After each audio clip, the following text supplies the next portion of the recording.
Hello friends, केम छो? मजाમાં ने? सभी फ्रेंड्स कैसे हैं? आशा રાખું છું કે આપ लोग स्वस्थ हशो, मस्त हशो ने व्यस्त हशो।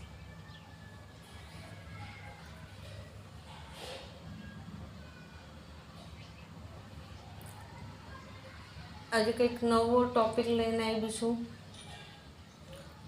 માણસ ત્રણ પ્રકારના હોય। કેટલા પ્રકારનો?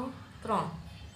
એક ભોગતો હોય, એટલે જે મનમાં હોય ને બળબડ કરે,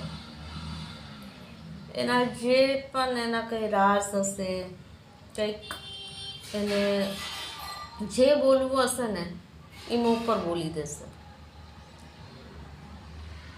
એટલે એને આપણે ભોગતો ઇન્સાન કહેવાય। ભોગતો એટલે એના મનમાં કોઈ કપટ નથી, જે એના વિચારોમાં એને જે એમ લાગ્યું કે આ મને કેવું જ છે એ કહી દેશે। આ પહેલું તરફનો માણસ, એનાથી કોઈ વાર ડરવું ન જોઈએ। એ તમારા પાસે તમારું મન ખોલીને મૂકી દેશે। એ નહીં વિચારે કે એનો ફાયદો છે આગળ જઈને કે એનું નુકસાન, કારણ કે એ ખાલી વિશ્વાસ પર ચાલે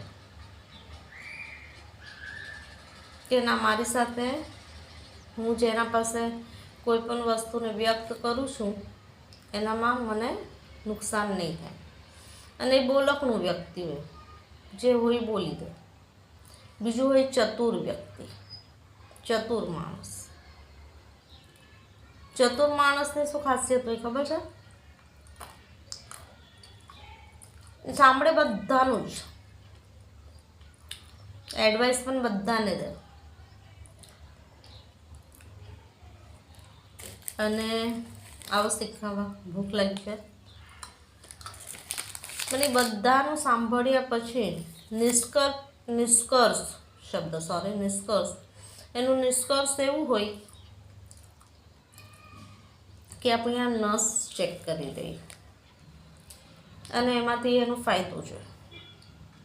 પહેલાં એનો ફાયદો જોઈ લે, પછી આપને એડવાઇસ આપે। એને ચતુર કહેવાય।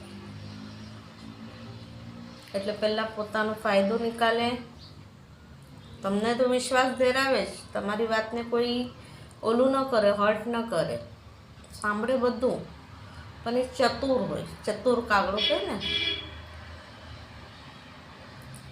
એ ટાઈપનું વ્યક્તિ હોય કે એમાં પહેલાં પોતાનું જે ખેંચવાનું છે ને એ ખેંચી લે। ત્રીજા પ્રકારનો વ્યક્તિ સૌથી ખતરનાક હોય।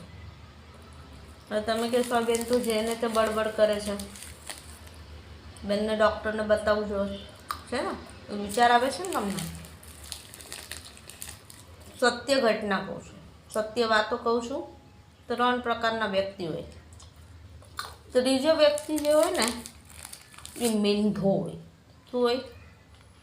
તમે એને ગમે તેટલું બોલે તમને જવાબ નહીં દે, બસ સાંભળ્યા કરશે।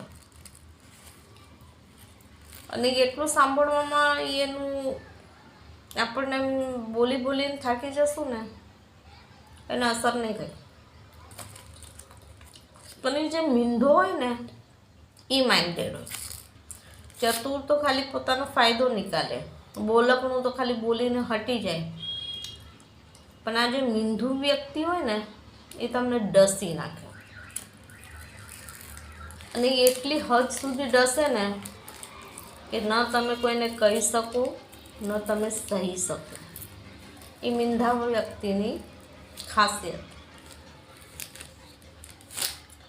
અને એ પોતાનો ફાયદો નિકાલે, સામેવાળાનું નુકસાન પણ કરે। ચતુર તો પોતાનો ફાયદો કાઢીને નીકળી જાય, પણ મીંઢો છે ને બહુ લોંગ ટાઈમનું વિચારે, એ તમારી પકડમાં ન આવે।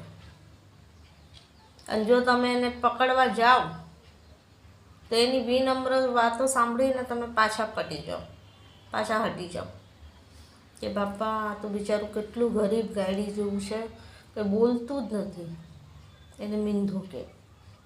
અને એ બહુ કપટી હોય, એવા માણસોથી હંમેશા દૂર રહે। હવે એ તો બધાની પોતાની જીવનની એક ફિલોસોફી હોય કે એને કેવી રીતે લાઈફ કાઢવી છે, મારી આ નજરિયામાં તો આવા 3 વ્યક્તિઓ આવ્યા છે, એક બોલકણું, એક ચતુર અને મીંધો. મને સૌથી ખતરનાક ઇન્સાન શું લાગ્યું? મીંધુ વ્યક્તિ. એ કોઈનું સગું ન થાય, એ સિર્ફ ખુદનું સગું થાય. ઓકે ફ્રેન્ડ્સ, મારી ચેનલનું નામ છે